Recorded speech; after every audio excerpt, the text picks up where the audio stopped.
كثيرا والصلاة والسلام على من أرسله بالحق بشيرا ونذيرا وداعيا إلى الله بإذنه وسراجا منيرا صلى الله عليه وسلم وعلى آله وأصحابه أجمعين أما بعد فأعوذ بالله من الشيطان الرجيم بسم الله الرحمن الرحيم إن أكرمكم عند الله أتقاكم صدق الله العظيم قال رسول الله صلى الله عليه وسلم المسلم من سلم المسلمون من لسانه ويده أو كما قال النبي صلى الله عليه وسلم صدق الله العظيم وصدق رسوله النبي الكريم قال الله تبارك وتعالى في القرآن المجيد والفرقان الحميد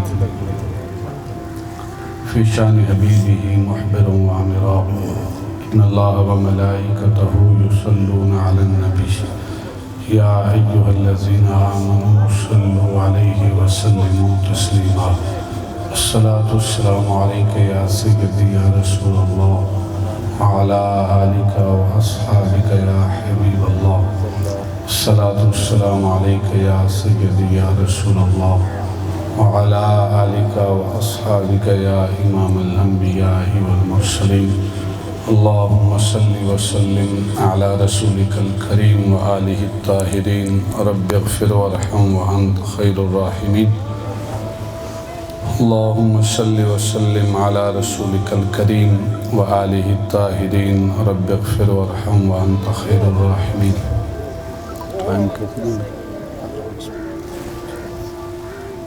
دعا رکھی تھا دعا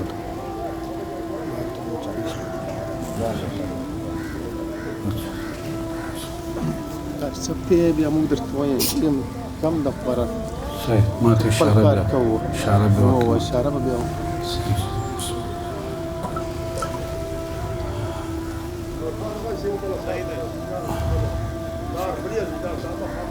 ما نه وروستی به انشاءالله بیا پښتو کې تقریر وي موږ نور ورونه هم راغلي دي دوی حاجیان پښتو نه پوهېږي زه به دوی دپاره پنجابي کې وکړم په اردو کې په اردو تاسې هم پوهېږئ او انشاءالله څومره چې ما سره ټایم ده په یو ټایم منځ کې د خپل گفتگو او خطاب تاسو مخ ته بیانوم خدای پاک دې ماته او تاسو ټول ته د عمل توفیق راکړي موږ ټول نن راغلي یو د سلیمان کل شریف ختم ده علی خان سلطان خان رضوی خان ورور دعاګانې کوو ته خدای پاک دې د قبر د عذاب نه وساتي خدای پاک دې صغایر او کبایر گناہونه ورته وبخي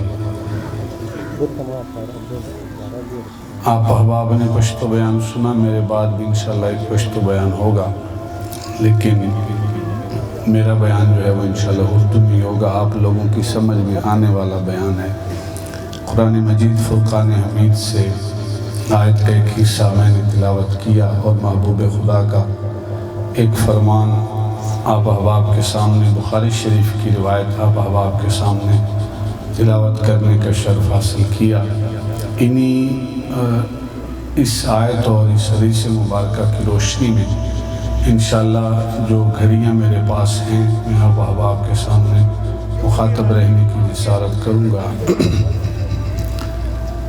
محبوب خدا نے ارشاد فرمایا المسلم من سلم المسلمون من لسانه و یده بلکہ حضور سے پوچھا گیا ای الاسلام افضل کہ یا رسول اللہ صلی اللہ علیہ وسلم کس بندے کا اسلام سب سے افضل ہے کون سب سے اچھا مسلمان ہے کس کا اسلام سب سے بہتر ہے سب سے افضل ہے میں اکثر کہتا ہوں کہ اگر یہ سوال مجھ سے ہوتا آپ میں سے کسی سے ہوتا تو ہم یہی جواب دیتے کہ جو 5 وقت کی باجماعت نماز پڑھتا ہے جو ہر سال عمرہ کرتا ہے حج کرتا ہے جو نماز تہجد پڑھتا ہے جو چاشت پڑھتا ہے جو اوابین اور اشراق کے نوافل ادا کرتا ہے جو زکوٰۃ دیتا ہے وہ سب سے اچھا مسلمان ہے جس کا مسجد سے تعلق ہے وہ اچھا مسلمان ہے۔ اگر ہم سے سوال ہوتا، اور یہ عبادات ہیں، عبادات کا انکار بھی نہیں، جو عبادات کی فرضیت کا انکار کرے وہ شخص دائرہ اسلام سے خارج ہے۔ اگر ہم سے سوال ہوتا تو جواب یہ ہوتا کہ جو 5 وقت کا باجماعت نمازی ہے، جو حج اور عمرہ کرتا ہے، لیکن جب محبوب خدا سے پوچھا گیا ای الاسلام افضل، کس بندے کا اسلام سب سے افضل ہے، کون سب سے اچھا مسلمان ہے، محبوب خدا نے نہیں فرمایا کہ جو نمازیں اچھی پڑھتا ہو، جو قرآن کی تلاوت اچھی کرتا ہو، جو روزے سارا سال رکھتا ہو، جو ہر سال عمرے پہ جاتا ہو، جو ہر سال حج کرتا ہو، جو زکوٰۃ کرتا ہو، جو خیرات دیتا ہو، جو صدقہ و خیرات کی انتہا کرتا ہو۔ نہیں، محبوب خدا نے صرف 2 جملے ارشاد فرمائے، اور ان 2 جملوں کے اندر ہمارا رہن سہن، ہمارے آداب معاشرت، ان سب کو بند کر دیا۔ فرمایا المسلم من سلم المسلمون من لسانہ و یدہ، فرمایا کہ میری نظروں میں صحیح معنوں میں مسلمان وہ ہے، سچا مسلمان وہ ہے، اس کا اسلام سب سے بہتر ہے جس کی زبان اور ہاتھ سے کسی دوسرے مسلمان کو تکلیف نہ پہنچے، وہ سب سے اچھا مسلمان ہے۔ جس کی زبان سے کسی کو تکلیف نہ پہنچے، جس کے ہاتھ سے کسی کو تکلیف نہ پہنچے، وہ سب سے اچھا مسلمان ہے۔ آج ہم مسجد میں نماز پڑھتے ہیں، مسجد سے باہر نکلتے ہیں تو غیبت شروع کر دیتے ہیں، عمرے پہ جاتے ہیں، حج پہ جاتے ہیں، وہاں بیٹھ کے غیبت کر رہے ہوتے ہیں، اپنے مردہ بھائی کا گوشت کھا رہے ہوتے ہیں۔ ہم سمجھتے ہیں ہم سے اچھا مسلمان کوئی نہیں، کسی کی زمین پہ ناجائز قبضہ کرتے ہیں اور پھر کہتے ہیں کہ ہم سے اچھا مسلمان کوئی نہیں۔ یہ اتنا آسان سودے نہیں ہیں۔ اللہ رب العزت کی نظروں میں نہ تمہارا بینک بیلنس دیکھا جاتا ہے، نہ تمہاری جائیداد کو دیکھا جاتا ہے، نہ تمہارے حسب و نسب کو دیکھا جاتا ہے، فلاں چودھری صاحب ہیں، فلاں خان صاحب ہیں۔ ہمارے پٹھانوں میں پھر اور بے شمار قومیں ہیں، فلاں فلاں خیل ہے، فلاں فلاں خیل ہے، وہاں خیلوں کو نہیں دیکھا جاتا، اس کی بارگاہ میں کیا دیکھا جاتا ہے؟ ان اللہ لا ينظر الى اجسامکم ولا الى صورکم ولکن ينظر الى قلوبکم۔ اللہ تمہاری صورتوں کو نہیں دیکھتا، وہ تمہارے حسب و نسب کو نہیں دیکھتا، وہ صرف تمہارے دلوں کو دیکھتا ہے کہ اس بندے کے دل میں کتنا تقویٰ ہے، وہ دلوں کا تقویٰ دیکھتا ہے۔ ان اکرمکم عند اللہ اتقاکم۔ اللہ کی نظروں میں زیادہ پیسے والا عزت والا نہیں ہے، ہماری نظروں میں ہوگا وہ عزت والا جس کے پاس پیسہ زیادہ ہے، ہماری نظروں میں ہوگا وہ عزت والا جس کے پیچھے 5-6 گن مین کھڑے ہیں، ہماری نظروں میں ہوگا وہ عزت والا جو MNA کا خاص بندہ ہے۔ اللہ کی نظروں میں یہ چیزیں کوئی حیثیت نہیں رکھتی۔ ان اکرمکم عند اللہ اتقاکم۔ اللہ کی نظروں میں اگر کوئی عزت والا ہے، عظمتوں والا ہے، تو وہ کون ہے؟ جو متقی ہے، جو پرہیزگار ہے، جس کے اندر خوف خدا بندی ہے، جو غریب کے اوپر ظلم نہیں کرتا، جس کے ذہن میں یہ بات یقینی طور پر راسخ ہے کہ وہ غریب ہے، اسے غریب اللہ نے بنایا ہے۔ اگر مجھے مال و دولت سے نوازا ہے، میرے اللہ نے نوازا ہے، اللہ مجھے غریب بھی کر سکتا ہے، اسے مالدار بھی کر سکتا ہے۔ جب یہ ہمارے ذہن میں یقین پختہ ہو جائے تو ہمارا ہاتھ کسی غریب کی زمین پر قبضہ کرنے کے لیے نہیں اٹھے گا، ہمارا ہاتھ یتیم کے اوپر ظلم کے لیے نہیں اٹھے گا، ہمارا ہاتھ کسی بیوہ کی، غریب بیوہ کی عزت کو تار تار کرنے کے لیے نہیں اٹھے گا، اس لیے کہ ہمارا یقین یہ پختہ ہوگا کہ یہ وقت اللہ میرے اوپر بھی لا سکتا ہے۔ میں آج اس ہستی کا ذکر خیر آپ احباب کے سامنے رکھنا چاہتا ہوں جس ہستی کی ساری زندگی طلب علم میں اور علم حدیث لوگوں تک پہنچانے میں گزری ہے، اور بڑی جلیل القدر ہستی ہے،